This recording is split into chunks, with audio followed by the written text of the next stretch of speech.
Salam əziz tamaşaçılar, Marneoli televiziyasının canlı yayımında xəbərlər informasiya proqramıdır. Xəbərlərlə sizi mən Aynur Əliyeva tanış edəcəm. Bugün Marneolidə sakinlərə xidmət göstərən ticarət obyektlərinə biri də əlavə olundu. Artıq rayon sakinlərini bir obyektdə bir neçə xidmətlər gözləyir. Ticarət kompleksində sakinlərimizi hansı təkliflər gözləyir? Gəlin süjetdən izləyək. 31 oktyabr tarixində Marneoli munisipalitetinin Rustaveli küçəsi 14 ünvanında yerləşən ticarət obyektinin açılışı oldu. Möhtəşəm açılış tədbirində bir çox qonaqlar iştirak edirdilər. Obyektin açılış lentini sahibi ilə bərabər munisipalitetin icra başçısı Mirab Topçuşvili və baş nazirin milli məsələlər üzrə müşaviri Savalan Mirzoyev kəsdilər.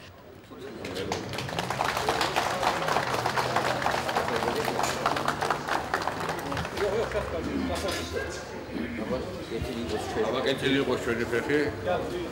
Hayır o bekleyin.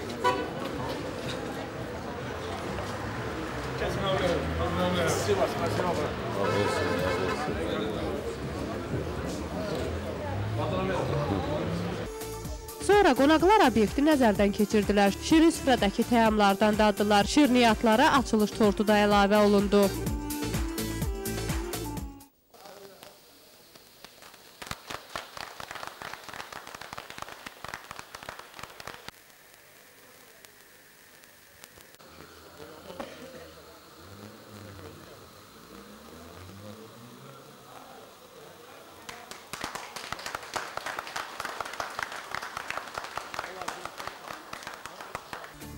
Obyektdə munisipalitet sakinlərinə xidmət göstərəcək hər şərait yaradılıb. Texnika mağazası, yüksək standartlara cavab verən əczaxana və Gold mehmanxanası, yeni nəsil lazer aparatları, kosmetoloqlar və ailə kafesi sakinlərə xidmət göstərəcək. Obyekt sahibi Ramin Axundovun sözlərinə görə sakinlərin artıq bu xidmətlər üçün Marneolidən kənara getmələrinə ehtiyac yoxdur. Texnika alanları isə hədiyyələr gözləyir. Gold mehmanxanası isə şəhərə gələn qonaqlara müasir standartlara cavab verən şəraitli, lüks 2 və 1 nəfərlik otaqlar təklif edir. Marneoli şəhərində yeni elektronika mağazini açıldı, 3 mərtəbəli ticarət mərkəzidir. Bunun 3-cü mərtəbəsində mehmanxana yerləşir, hansısa ki, xaricdən gələn qonaqlarımız istədikləri qədər gözəl istirahət edəcəklər. Mehmanxanamızda hər şərait var, hər cür 24 saatlıq yeməkdir, içməkdir, hər şeyi, səhər, nahar yeməyidir, şam yeməyidir. 2-ci mərtəbəsində isə ailəvi kafe, spirtsiz içkilər, cəmaət buradan Tiflisə getməyəcək artıq, öz Marneoli şəhərimizdə, balaca uşaqlarla birlikdə və onun yanında da salon. Salonda isə Gürcüstanda yalnız 3 klinikdə olan epilasiya aparatı gəzdirmişik, İtalyansk aparatdır. Çaçava klinikasında bizdə, bir də ki, onun Gürcüstandakı distributorunun klinikasında var bu aparat. Birinci mərtəbədə isə aptek və onun yanında elektrik texnik var. Burada isə cəmaət üçün, vətəndaşlar üçün sərfəli qiymətlər. Tiflisə, nə də Liloya getmək lazımdır. Hər cür şərait var. Cehiz üçün çox sərfəli qiymətlərdir. Bundan əlavə hədiyyələrimiz var və mən onu demək istəyirəm ki, əlimizdən gəldiyi qədər xeyrə yox, əlimizdən gəldiyi qədər cəmaətin rahatçılığına qaçırıq. Bir də ki, hər cür 5-6 bənk yerləşir. Bizim özdə kreditdə var hər şey. Hədiyyələrimiz cehiz alınanda qiymətlərlə əlaqədardır. 500-dən 1000, 1500, 2000. Yəni, hədiyyələr də dəyişirilir. Getdikcə küçük balacadan başlayır, böyüyür hədiyyələrimiz. İşçilərimiz də ki, 20-dən 30-a qədər və inşallah da kafenin açılışından sonra bu işçilərin sayı daha da artacaq.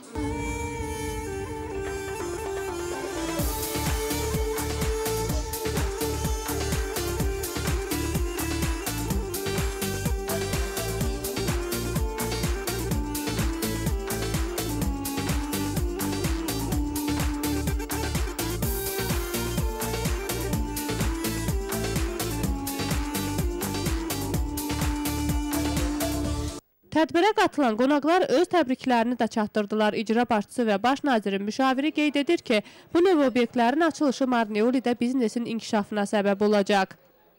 Bugün bildiyimiz kimi Marneoli şəhərində ən böyük ticarət mərkəzlərindən biri açılır. Mən bu gözəl əlamətlər münasibəti ilə Ramin Axundov cənablarını təbrik eləmək istəyirəm və ümumiyyətlə bütün Marneoli rayon sakinlərini təbrik eləmək istəyirəm və bu gözəl ticarət mərkəzinin sahiblərinə işlərində uğurlar arzu edirəm və Onu qeyd etmək istəyirəm ki, bu cür ticarət mərkəzlərinin açılması rayonun inkişafına, rayon sakinlərinin işlə təmin olmasına qismən yardım edəcəkdir.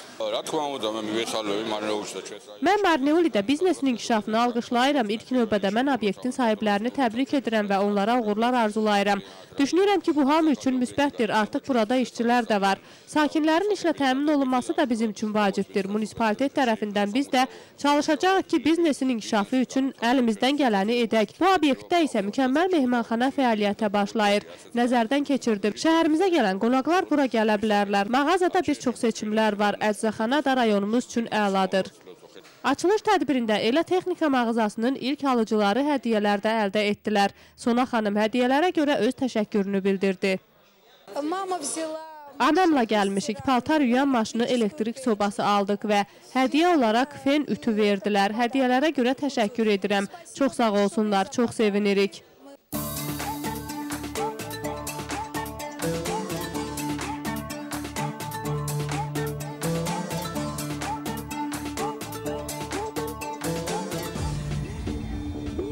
Marneoli sakinlərini artıq Rustaveli küçəsi 14 ünvanında bir obyektdə bir çox xidmətlər gözləyir. Belə ki, sakinlər müxtəlif xidmətlər üçün müxtəlif məkanlara gedib vaxt itirməkdənsə, bir məkana gedib bütün xidmətlərdən istifadə edə bilərlər.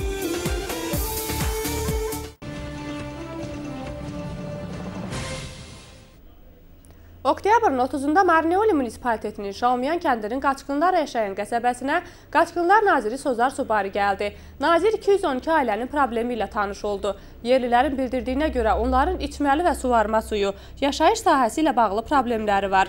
Nazir əhaliyə problemlərin həllinə dair vəd verdi. Şaumyanda yaşayan qaçqınlarla yerli özünü idarə nümayəndələri də görüşdülər. Munisipalitetin icra başçısı Merab Topçuşvili bildirir ki, yerlilərin problemi haqda onun məlumatı var və mərkəzi hakimiyyətlə birgə mərhələlərlə çalışacaqlar ki, bu məsələləri həll etsinlər.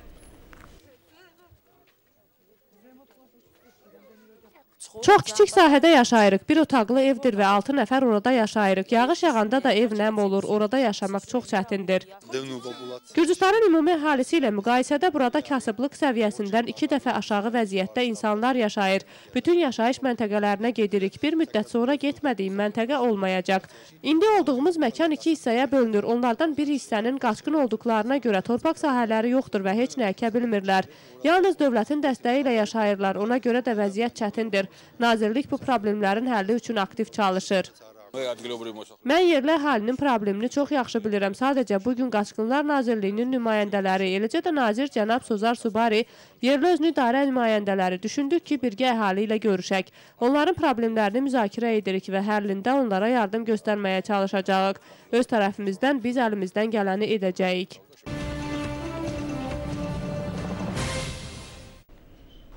Marneoli munisipalitetində fiziki imkanları məhdud olan şəxslər üçün ticarət, dövlət və tədris müəssisəsi binalarının əksəriyyətində adaptasiya olmaq üçün mühit yaradılmayıb. Biz bir neçə ictimai məktəb və dövlət müəssisəsi binası timsalında panduslarla bağlı vəziyyətin necə olduğunu araşdırdıq.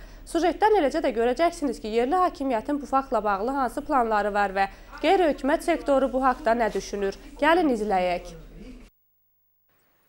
Marneoli munisipalitetində 85 tədris mərkəzindən 74-ü ictimai məktəb, 11-i isə məktəbə qədər tədris müəssisəsidir. Bunlardan yalnız Şaumyani 4 saylı uşaq bağçasının binası, 5 saylı, 3 saylı və Yeni Dioqnisi kənd məktəbinin, Seretel və Saymerlo ictimai məktəblərinin binalarında fiziki imkanları məhdud olan şəxslər üçün panduslar var.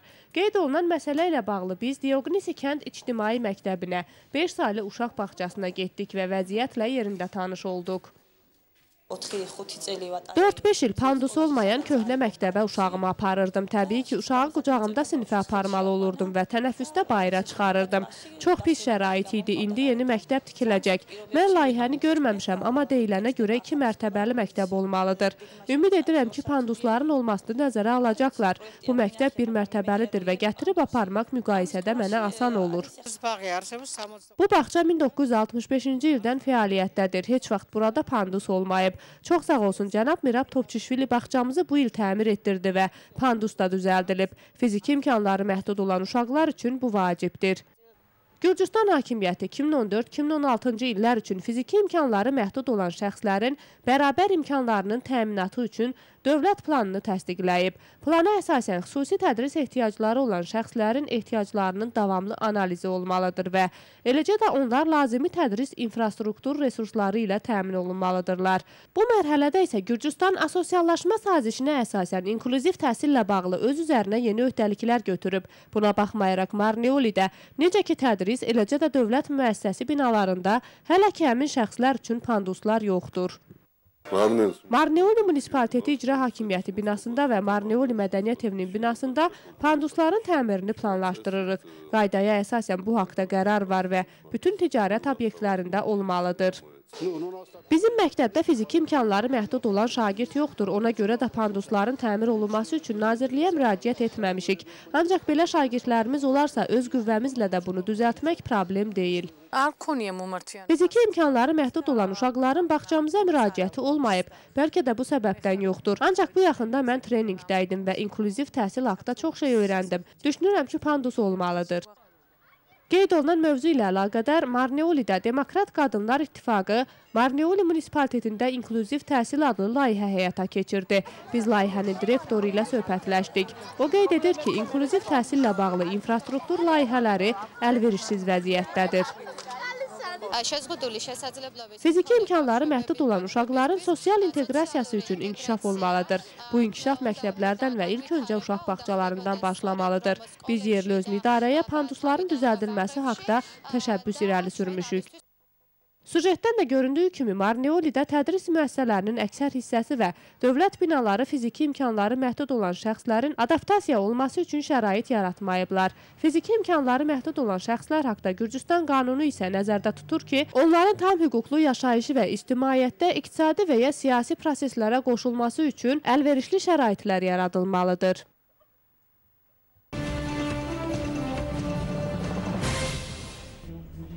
Dövlət məmurları üçün testləşdirmə tarixi artıq dəqiqləşdirilib. Dövlət xidmətlərində çalışan vətəndaşlar üçün kompüter testləşdirilməsi 13-14 dekabr tarixlərində keçiriləcək.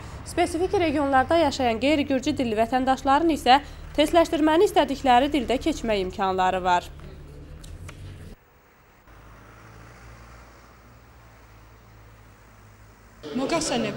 Xatırladım ki, testləşdirmə zamanı yaxınlaşır. Milli Təhsil Mərkəzi tərəfindən artıq 13-14 dekabr tarixləri seçilib.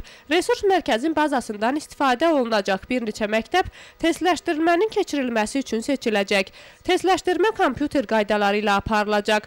Dövlət məmurları bu testləri keçəcəklər. İlk mərhələdə belə olacaq. İkinci mərhələdə artıq həmin məmurlarla şifahi söhbət aparılacaq. Bunu yerli özünü idarənin toplanmış komissiyası aparmalıdır. İkinci mərhələni keçdikdən sonra məmur öz vəzifəsini tutacaq.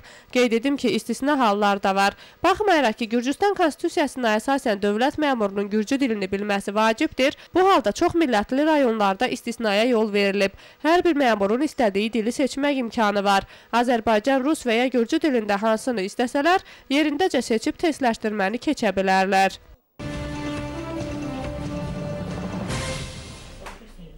Marneoli Munisipalitetindəki Mixail Cavaxişvili adına park artıq bir neçə aydır ki, pis vəziyyətdədir. Oturacaqlar sındırılıb və yazılar tökülüb. Bununla bağlı yerli hakimiyyətin nə planlaşdığını sujetdən görəcəksiniz.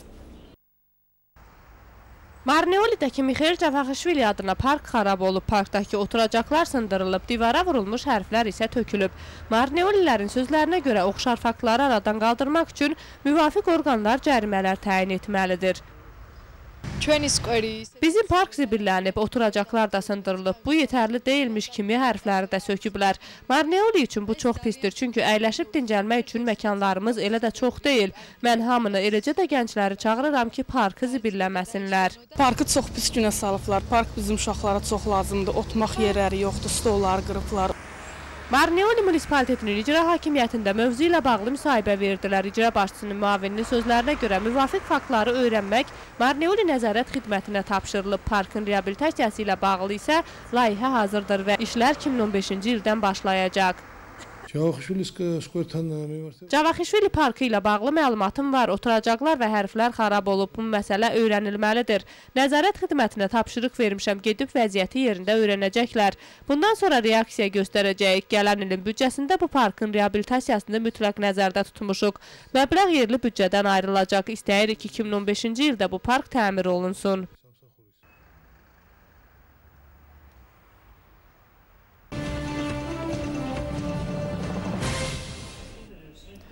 həftə Demokratik Məşğulluq Mərkəzində Niko Qomelaurinin poeziya axşamı keçirildi.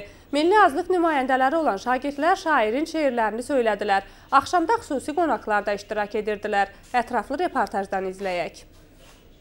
Marneoli Mülki Məşğulluq Mərkəzində Sabirkənd Bir Saylı İctimai Məktəbin və Kosalı İctimai Məktəbinin şagirdləri Niko Qomelaurinin poeziya axşamını keçirdilər. Niko Qomelaurinin yolu layihəsi çərçivəsində şagirdlər şairin tanınmış və az tanınan şeirlərini iştirakçılara təqdim etdilər.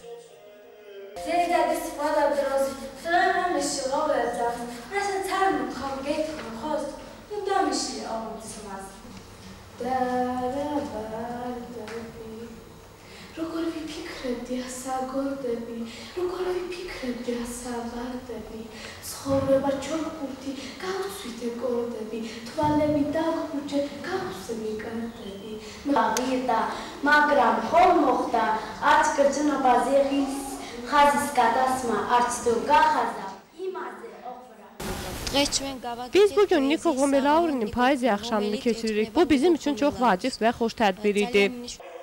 Tədbirin ikinci hissəsində şagirdlər gələn qonaqlara şair David Kamkamidze və Tornike Ceviceyə hörmət olaraq onların əsərlərindən bir neçəsini oxudular.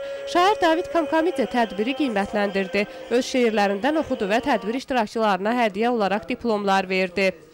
Სიტყვალებიზეცას გავდავწიფე მელანით გოგონას ფონი წართმეული ხარგავს ნატურმორც და ათინათი კიაფობდა მღვრიელობაში ზმანებას ვკლავდი ვიყუჩებდი სულის დატენვით. Bugün bizim Gürcü şairi Niko Qomelauriyə həsr olunan poeziya axşamımız keçirilir. Bizim axşamın adı Niko Qomelaurinin yolu adlanır. Axşamda Sabirkənd və Kosalı məktəblərinin şagirdləri iştirak edirlər. Onlar Nikonun şeirlərini söyləyəcəklər. Eləcə də digər iki şairi dəvət etmişik. Onlar da bizim şagirdlərə öz poeziyalarından şeirlər oxuyacaqlar. Çox vacib axşam idi, çünki etnik azlıqların 7-8-ci sinif şagirdləri Niko Qomelaurinin şeirlərini oxuyurdular. Onu bütün Gürcüstan tanıyır, uşaqlara onu sevdirməliyik. Poeziya axşamı Niko Qomelaurinin yolu Gürcü dili gələcək uğur üçün və Gürcü dili ikinci dil kimi layihələri çərçivəsində həyata keçirildi.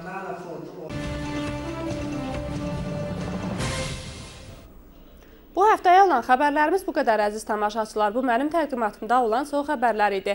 Sizinlə sağollaşıram, salamat qalın.